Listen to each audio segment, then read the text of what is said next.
Okay, our first book that we're going to read today is called Tinker and Tom and the Baby Star. Does anybody know why we're reading books about space today? No. We're going to make spaceships today. Tinker and Tom couldn't go to sleep, so they sat on the edge of the bed, looking out the window. They had not been there for long when they saw a small, bright object streaking through the sky. "What's that?" said Tom. "That's a baby star," Tinker told him. "It probably got lost and it's looking for its mother." "Well, that baby star must think that its mother's in our backyard," said Tom as the bright object shot past the window and disappeared over the hill into the middle of the yard. "Quick, Tom," said Tinker. "That baby star might need some help." Tom followed Tinker down the stairs and through the kitchen door into the backyard. When they reached the top of the hill, they saw it.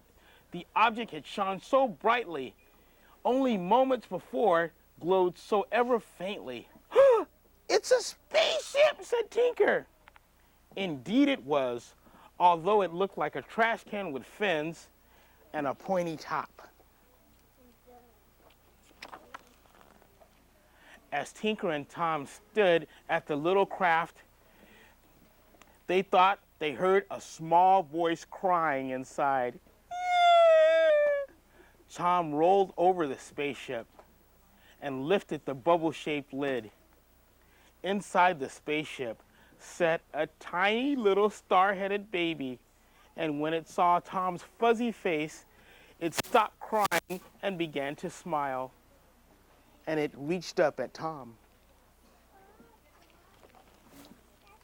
"It likes me," said Tom. He picked up the baby and hugged it. "Well, maybe it thinks you're its mother," said Tinker. "I'm not your mother," said Tom. "I'm a bear."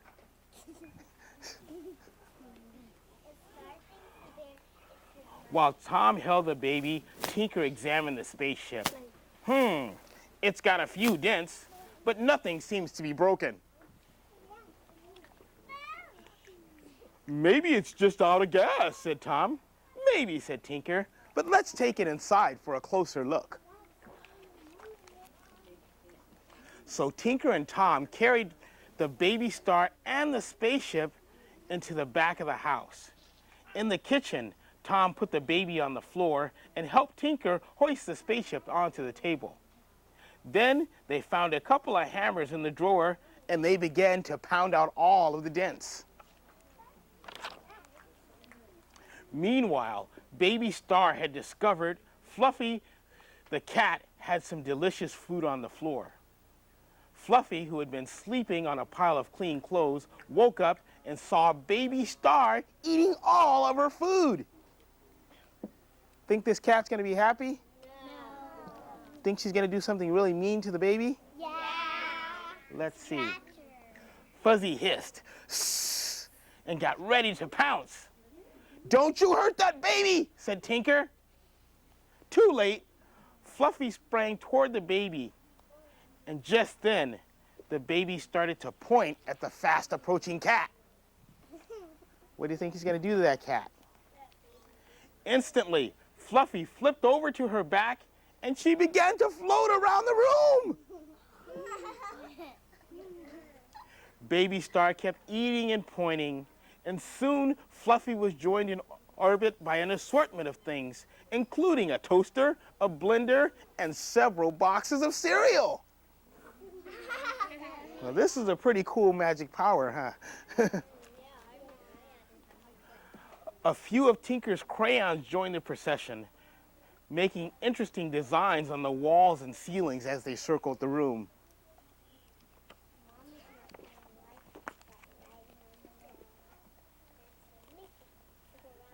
The pounding had awakened Tinker's father, who came downstairs to see what all the noise was about. "Okay, what's going on here?" he said. "Well, we're trying to fix Baby Star's spaceship, and that way the baby star can go home and find its mother." And that's when Tinker's father caught sight of Baby Star. He opened his mouth, and he was about to say something, but nothing came out. The only thing he could do was sort of stare and point. And Baby Star, with his mouth smeared with cat food, pointed right back. And you know what happens when he points, don't you? So Tinker's father rose several inches off the floor, spun around 3 times, and floated right back up the stairs. "Hey, Dad," said Tinker, "do we have any rocket fuel?" But his father didn't answer, so Tinker decided to try to make some. So they took some orange juice from the refrigerator and they poured it into the small hole that they found in back of the spaceship. And then they added a bottle of ketchup. They put in a can of pea soup and a jar of honey. And then they added a whole pot of baked beans and a dozen of eggs and, like John said, a half a box of baking powder. "Now let's see if it works," Tinker said to Tom. So they carried the spaceship and Baby Star back outside. Tinker set the spaceship on the ground. They put the baby in it. And he said to Tom, who continued to hold the baby, "You can't keep it. You know we can't keep it. Baby Star needs to find his mother." Okay. And then he gave Baby Star his last hug and put him back inside the spaceship. When Tinker closed the lid, the spaceship began to glow and it began to hum, but it didn't move. "Let's give it a push," said Tinker. So they did. Baby Star laughed as the spaceship went scraping and bouncing across the backyard. You think it's gonna fly? Yeah. Then, with a big bang and a whoosh, the little spaceship shot off into the sky, leaving a trail of smoke. And in a moment, it was gone. "Goodbye, Baby Star," called Tom. And for a long time, Tinker and Tom just stood in the backyard looking up.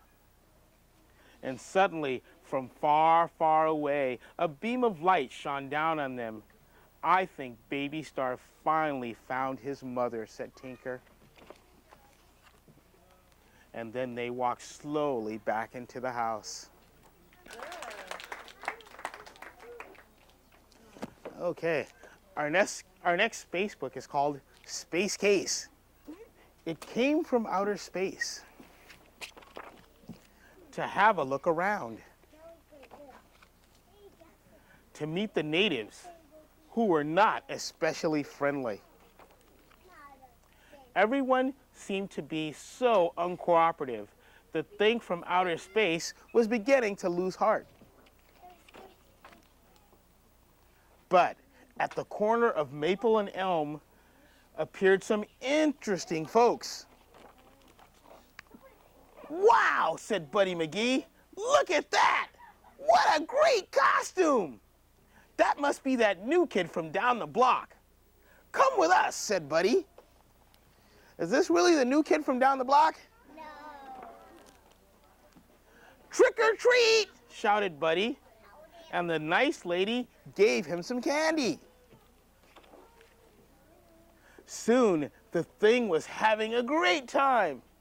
Trick-or-treating was lots of fun. When their bags were full of goodies, the kids stopped at the schoolyard to stuff themselves silly. "Trick or treat," said the spaceship. "Hey guys, there's something really weird about that new kid. Trick or treat."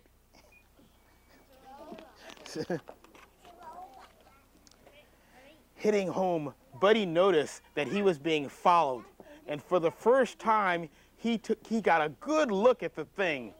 "Wait a minute. You're not that new kid from down the block," Trick or treat, trick or treat, trick or treat. Do you want to spend the night at my house? Asked Buddy. And Mr. McGee let them in. You'll like my room, said Buddy. After studying the dictionary, the thing found it much easier to communicate. My origin is outer space.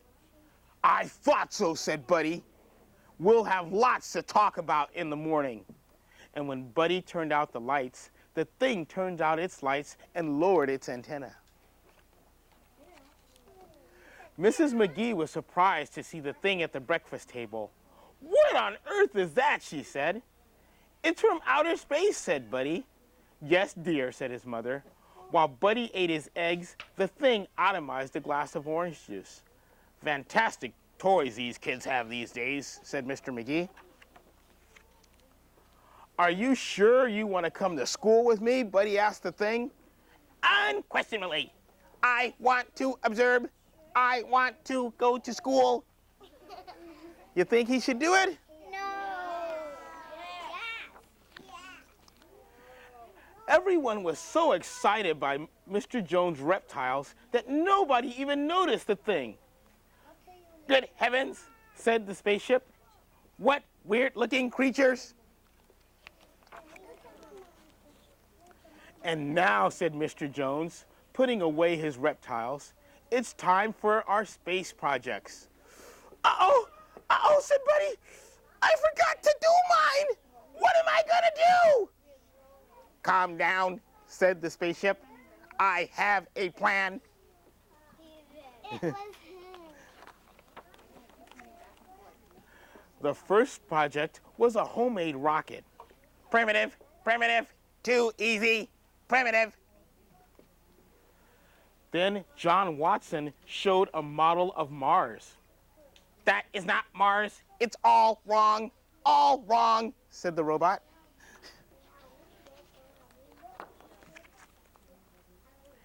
And what do you have to show us, Buddy? Said his teacher. And before Buddy could say anything, his robot went to the front of the class, did some fancy mathematics on the backboard, and said, Buddy said, that's my robot! Very clever indeed, said Buddy's teacher. That's worth an A. Whew, said Buddy. School was fun, but I would not like to do that every day, said the robot. When do we go trick-or-treating? Oh, that's only once a year, said Buddy. Oh, I just remembered I have an appointment on Jupiter.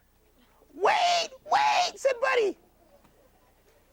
And he explained to his robot all about Christmas. Wow, Christmas sounds like fun, and that's only 2 xylots away. I think I'll have to come back for that. And the thing started to pick up speed, and in a flash, it was gone. Wow, said Buddy. That was cool.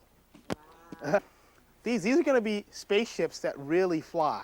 So after we make these, we're going to go to the backyard and we're going to fly them. That's going to be really cool. Okay. Now, basically all we do is we put the big round